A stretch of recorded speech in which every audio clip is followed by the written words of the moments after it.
Hey everyone, welcome back to OCD Recovery's YouTube channel. I wanted to talk about the 10 biggest mistakes that I see on basically a daily basis in OCD forums, in the WhatsApp groups, in webinars, one-to-one calls, or all sorts of different things. All of these are mistakes that I have made and had to learn how to bring down weird discomfort, change my beliefs around these, and reapply them, and taking an honest assessment, which, as we know, OCD is the doubting disorder, will make you doubt everything, and realizing that, okay, this obviously wasn't working. Months and months and months and months have gone by. I'm still in the same cycle.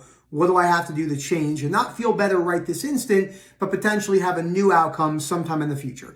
So these are the 10 biggest mistakes I see daily. And I am going to add one down here because this is something I've seen more frequently. This isn't something I see daily, but it is something I see. And I do think this is something that is important to cover. So don't forget to subscribe, hit that like button, comment down below. Everyone knows I love active engagement. I like going back and forth with people, talking about their stories, providing insight, and you know, it's not about agreement. Remember, agreement doesn't mean acceptance. We don't have to agree on everything, and it's really key to cover that for an open dialogue, because these are the things that really held me back.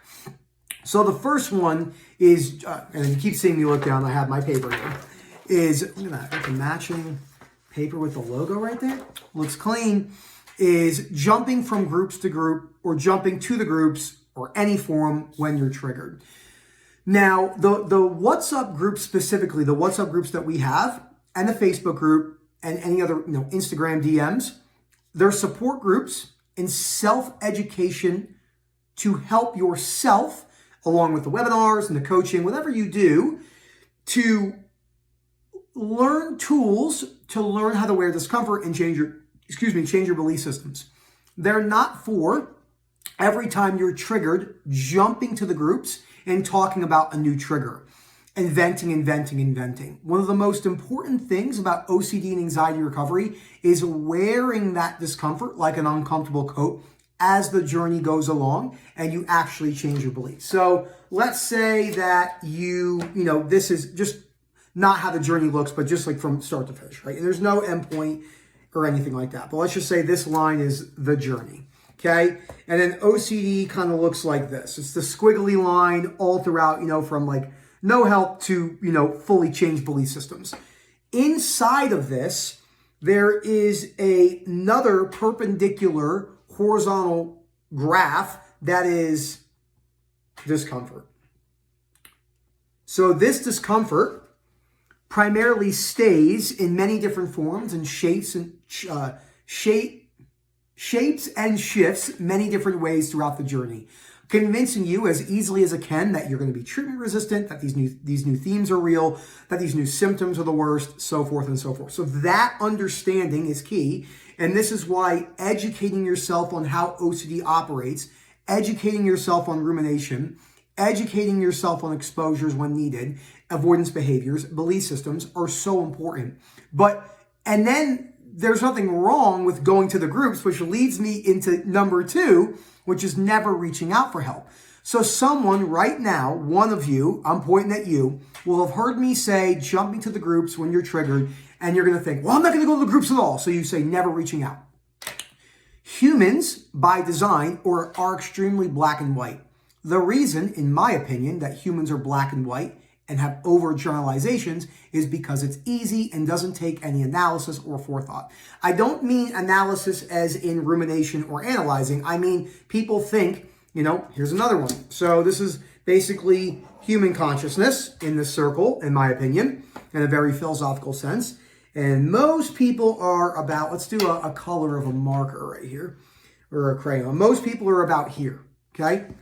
Some people might be here.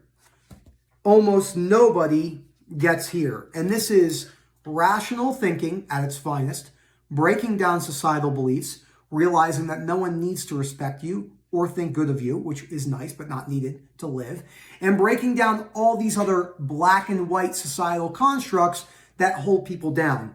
And the reason why most people never reach this part is the deeper you go in this, say, conscious, rational perspective, aka Stoicism or any type of philosophy, is realizing that that is where the majority of the discomfort lies. There's no discomfort up here. None. This is Netflix. This is all the good stuff. That's great. I love Netflix. I love Stranger Things. But it needs a balance, and that's key. So never reaching out for help. Reach out for help if you're suffering. Don't sit in silence, because OCD, unfortunately, doesn't go away on its own. Your symptoms might wax and wane, but they'll never actually dissipate without you putting the work in. And understanding that principle is so critical when it comes to recovery. So the third thing is thinking you're good after 1 or 2 sessions, that unrealistic approach that we all take. So this is a huge mistake that we all make. And I see it all the time when people come in from one-to-ones. Now look, are there people that come in, change their perspectives a little bit, face some fears and go on their way, and are barely bothered again? Sure, those subclinical mild OCD cases, yes. That's not what we really work with. We work with the severest of the severe. Severe of the severest, the severest of the severe. I like that one better. So like myself, who is in the mental hospital, or other people who don't leave their homes, or people who don't have work and they're confined to their, all just the things that the worst cases of OCD you imagine, we work with those cases. And those people need years of deconstructing irrational beliefs, facing fears and so forth. Usually takes a while to change your belief systems. You didn't just adopt those. And many people that come in with severe chronic OCD will say to me, hey, this is the date where OCD became chronic. Yes, you had OCD way before that. You didn't have no compulsions, no avoidance, and then boom, your life changed forever. Never met one person, not real. There was just a genetic that more than likely turned on. The gene was expressed. It became completely chronic. But before that, for years, it was building up.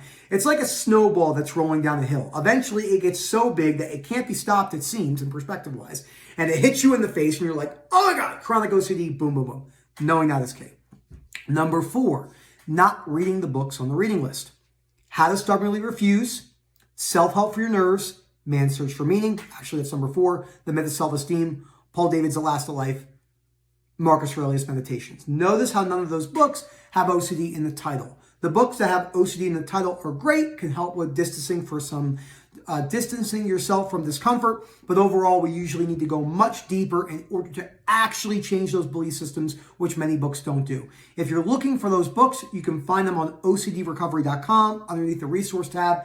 I got the first book right next to me. It's always here because of the webinars, and I always go through examples right there. How to Stubbornly Refuse to Make Yourself Miserable. Terrific book. And there's exercises in every single book, in every single chapter. This is the dip sheet, the one I always talk about, how to break down your disputing your irrational beliefs. I'm not going to go too much into this video, but if you want to learn more about that, you can go to our playlists and watch our disputing videos, and it really goes into detail breaking a lot of these down. And that is a really, really big key, because it's something that a mistake that many of us make. Number 5, having poor lifestyle factors. What does that even mean? No exercise, no balance on nutrition, not going to work, not taking care of your children, not taking care of your chores and your responsibilities. That's, cleaning the bathtub, to doing the dishes, not socializing, playing too many video games, spending 9 hours a day on TikTok, all the things that are basically just comfort. This is what I ask myself. When I'm tired, I do rest when my body needs it. Probably not as much as maybe would benefit me, but that's okay. This is the way I look at my life.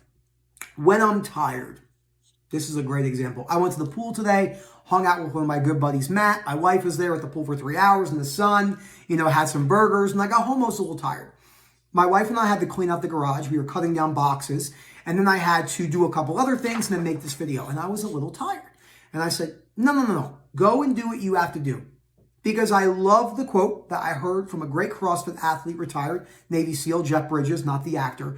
He said, every time you face a hardship, it's like putting money into a savings account. And that savings account adds up and adds up and adds up. So Jeff Bridges, CrossFit athlete, if this ever finds you, that's amazing. That was a great, just a great analogy that I really liked and learned and applied to my own OCD recovery, discipline journey, and just life in general. So those lifestyle factors will need balance. You don't have to go gung-ho about them. You can drop all the sleep routines if you want. I like a cold room. I like certain pillows, but I don't try to attach myself to sleep. It just happens, it happens. If it doesn't, it doesn't. You know, if I'm hiking early in the morning, you know, sometimes these mountains are 4 hours away.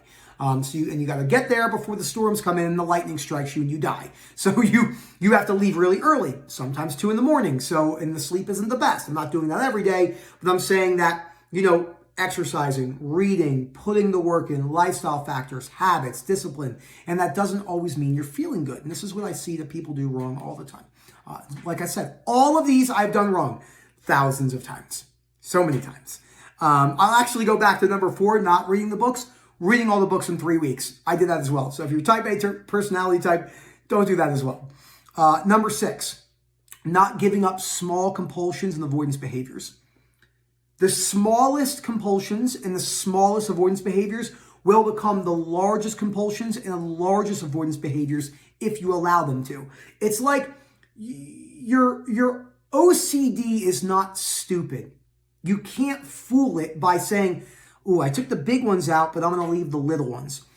Those little ones, when someone has removed most of their compulsions, we'll use an arbitrary 90%. They're back at work, lifestyle factors are balanced, they've done all the reading, maybe even a couple times, and they feel pretty good, but they're still slightly coasting and they know they have a few left. Facing those few will trigger the living shit out of you again. I know it's hard to hear, it's the truth. But the only way to get better is by facing those triggers towards the back end of your journey and propelling yourself to OCD recovery. This is the mistake that I made, and this is what I'm trying to prevent you from making, which you will make, because humans learn the best from failure and falling on their face in the mud. You gotta fall, get dirty, get up, walk some more, face plant in the mud again, get up, wipe the mud. Okay, am I going the right way? Ooh, this looks like the right way. Fall, bam, mud again in the eyes. Oh, that wasn't the right way. And then, you know, done. Until you eventually hit OCD and anxiety recovery and your perspectives are really changed. Key. Number 7, thinking you are OCD, anxiety, or any other disorder. I just was on I like the movie Black Hawk Down. Finally, Rob watched it. I love the soundtrack. And I saw someone in the comments that was like, you know, in a random comment that said, you know, Danish veteran from somewhere who has PTSD. That doesn't seem like it's important, but you have attached yourself to that. I hear people that say, I am OCD. You're not OCD. There's no such thing. You are. I'm on a sticky note jam today. I love sticky notes. I have like a lot of them. They're just not posted all over my wall. I just like them for video purposes. So this is basically why this isn't good. This is me. This is Nick. Nick the stick figure. Hi. Okay? Nick likes to hike. Nick likes to go to the gym. Nick likes Italian food and all these other personality traits and conditioning belief systems. There's one of them that is OCD.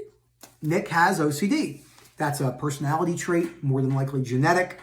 Something that probably causes a little bit more anguish than some of the other things like stubbing your toe. But it's just one thing that I have out of millions or hundreds of thousands of things that will happen to me in my life throughout my career and my marriage and all sorts of stuff. You are not OCD. You are not anything you attach your identity to. You're not a baseball player. You are a person who plays baseball.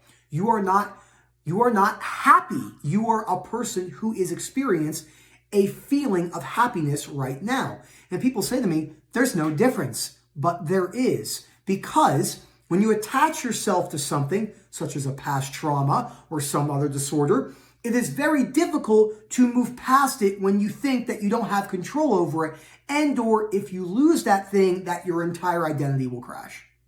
Identity, money, politics, religion, food, sports teams, doesn't make a lot of sense. Once you break it down, you're just people with personality traits for multiple of different reasons, conditioning, belief systems, cultural background, all sorts of different stuff, primarily chance and luck. Most people don't like hearing that because they want to be in control. I want to be in control. So you're not. Most people are completely not in control. You could be dying of cancer right now and not even know it. And that is key. Number 8. See this one? This is probably the one I see most frequently, not with us, but with other people. And that is blaming people for not understanding OCD. OCD is not an adjective or all those other stuff. Doesn't matter. Has no. When you actually move really far into recovery, You look at the time and energy that you have as precious. Not that you don't do that when you're suffering, it's just a little bit more clear, in my opinion, when you're further along. So you think, okay, Jimmy down the street made an OCD joke. It doesn't matter. And I don't need to correct him because Jimmy's not going to understand OCD. Just how, you hear people say, oh, the weather's bipolar, or that's so retarded, and all these other things. They're not being malicious. They're just using words and verbiages, and it's not the end of the world. People are going to say what they're going to say. If you have a belief system that people need to say certain things to make you feel good, you have actually just moved completely from the realm of rational thinking and moved to conditional self, life, and other acceptance. Conditional. We want unconditional. So Jimmy made an OCD joke. Maybe you're really suffering. That's unfortunate. Not the end of the world. Has no effect on the recovery. Blaming others for not understanding OCD goes for our family members, our best friends. And if they don't want to accept it, they're not going to accept it. Yes, it's difficult. Yes, it's a benefit if they do, but we don't need them to. That is the key of that point, number 8. Number 9, not practicing patience. This was a difficult one for me. It will be a lifelong thing. I've gotten much better at it in so many different ways, especially during the topics that most people don't want to talk about, such as, politics, religion, monetary policy, fiscal stuff. Forget OCD, stuff like outside OCD. Many people just avoid because they think that in order to have those conversations, the person needs to agree with them, but it's not true. Patience comes from stoicism and rational thinking and realizing that wearing discomfort, looking at a situation in not in an OCD sense, looking at a situation and thinking, okay, is this decision have good outcomes? Is there bad outcomes? Weighing the pros and the cons, looking at things rationally, and then going about it. That is really key. Number 10 is spending large amounts of time in the past. I know trauma is a buzzword, narcissist is a buzzword, gaslighting is a buzz phrases. They sound cool. This is the best quote I have for you. This comes from the Ellis Anger book. If you were a tennis teacher and someone came to you and they were swinging a racket and you went, wow, your tennis swing sucks, what you wouldn't do is spend the next 3 months diving into the mechanics of why they learn that way. This is such an applicable thing to anything in life. You say, wow, your forehand sucks. Let's fix it and let's go forward. You don't go, how did you develop that? Did you develop this on a Monday 3 years ago? No. You look at the swing, you say it sucks, you redevelop, you go forward. That understanding is key, which leads us to point number 11, the one I just added in the beginning of the video. There are no benefits to OCD. There's no superpower to having OCD. The benefits come from the journey, the learning process, facing your fears, the hardships, bringing down your avoidance behaviors, the ups, the downs. Life lessons are learned, as Jim Rohn says, opportunity mixed with hardship. That's what it's said for the last 6,000 years. That is the truth. Always remember, OCD has no benefits. People will think it does. Superpower, it doesn't matter what they think, but we know it doesn't. It's like saying malignant cancer has benefits. It doesn't. We know it doesn't. Understanding that is key. Thank you so much for watching this video. This was a lot of fun. I'm going to make some TikToks on these right after this in a series. I think that will be really, really good. If you have any questions, please email info@ocdrecovery.com if you're interested in our webinar services or coaching services. And it's a lot of fun. So thank you so much for watching. And as always, have a great day.